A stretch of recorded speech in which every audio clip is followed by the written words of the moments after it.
Gemini వైరస్లు అనమాట. సాధారణంగా వైరస్‌లో రకాలనేవి ఉంటాయండి.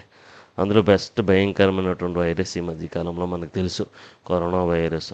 అనేక రకాలుగా అనేక దేశాల వారిని, ప్రపంచం మొత్తాన్ని కూడా అతలాకుతలం అనేది చేసడం అనేది జరిగింది. అనేక జీవ నష్టం, ప్రాణ నష్టం అనేది జరిగిందనేసి చెప్పుకోవచ్చు. అందులో ఒక రకమైనటువంటి వైరస్ ఏంటంటే జెమినీ వైరస్. వైరస్‌లో రకాలండి. వైరస్‌లు అంటే పాయిజనస్ చెప్పుకోవచ్చుననమాట. రూపరహితం లేనటువంటి జీవులు.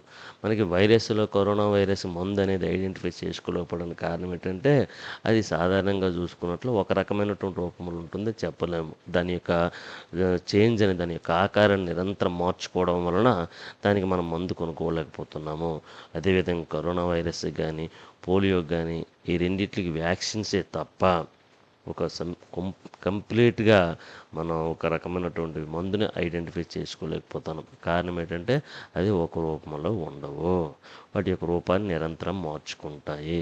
అందుచేతన వాటికి మనము మందుని కనుగొనడం అనేది జరగట్లేదు. అందులో జెమినీ వైరస్ చూసుకున్నట్లయితే ఇది జెమినీ వైరస్ అనేది జెమినీ విరిడే అనే ఒక ఫ్యామిలీకి చెందినదండి. జెమినీ విరిడే అనే ఫ్యామిలీకి చెందినదనమాట.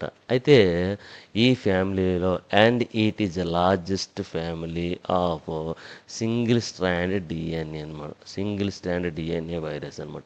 సాధారణంగా ఒకే ఒక త్వచాన్ని కలిగినటువంటి డిఎన్ఏ వైరస్లలో ఇది లార్జెస్ట్ ఫ్యామిలీ అని చెప్పుకోవచ్చునమాట. ఇది లార్జెస్ట్ ఫ్యామిలీ. జెమినీ వైరస్ అనేది జెమినీ విరిడే అనే ఒక ఫ్యామిలీకి చెందినదండి. ఇది డిఎన్ఏ అనేది ఏ విధంగా ఉంటుంది? సింగిల్ స్ట్రాండ్ డిఎన్ఏ అనేది ఉంటుంది. ఏకపోచ డిఎన్ఏ అనేది ఉంటుందండి. ఏ పోచ డిఎన్ఏ ఉంటుందండి? ఏకపోచ డిఎన్ఏ అనేది ఉంటుందన్నమాట. ఓకేనండి. అయితే సాధారణంగా చూసుకున్నట్లయితే జెమినీ వైరస్ అనేవి major plant pathogens causing significant damages to the crops and reduce food values అనమాట. ఈ జెమినీ వైరస్లు అనేవి ఎక్కువగా చూసుకున్నట్లయితే మొక్కలపైన అనేక రకాల వ్యాధి జనకాలుగా ఉంటాయని చెప్పుకోవచ్చునండి. జెమినీ వైరస్లు అనేవి మొక్కలపైన అనేక రకాల వ్యాధులను కలుగు చేస్తాయని చెప్పుకోవచ్చు. అదేవిధంగా కలుగు చేయడం కాకుండా వాటిని డ్యామేజ్ చేస్తాయండి. అది వేటిని డ్యామేజ్ చేస్తాయి? ఆ క్రాప్స్ని డ్యామేజ్ చేయడం అనేది జరుగుతుంది.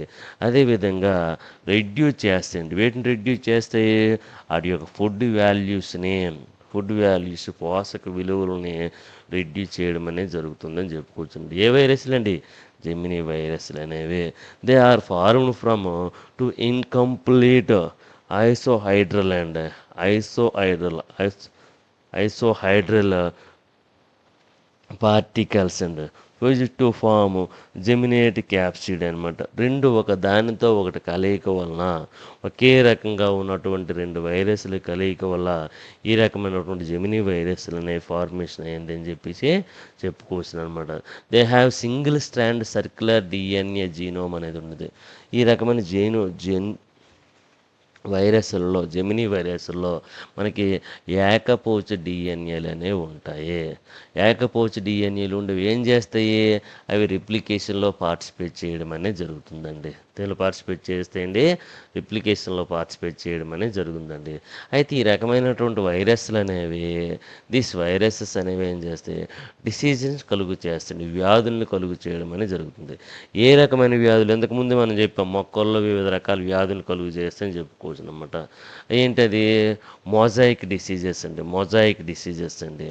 మొజాయిక్ డిసీజ్ ఏ రకమైనటువంటి ఎల్లో మొజాయిక్ డిసీజెస్ అని, బ్రైట్ ఎల్లో మొజాయిక్ డిసీజెస్ని కలుగు చేస్తాయి ప్లాంట్స్లో నన్ను.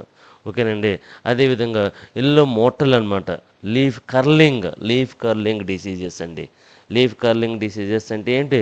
అదేవిధంగా పత్రాలు అనేవి కర్లింగ్ అయిపోతాయి, ముడతల పడిపోవడం అనేది జరుగుతుందండి.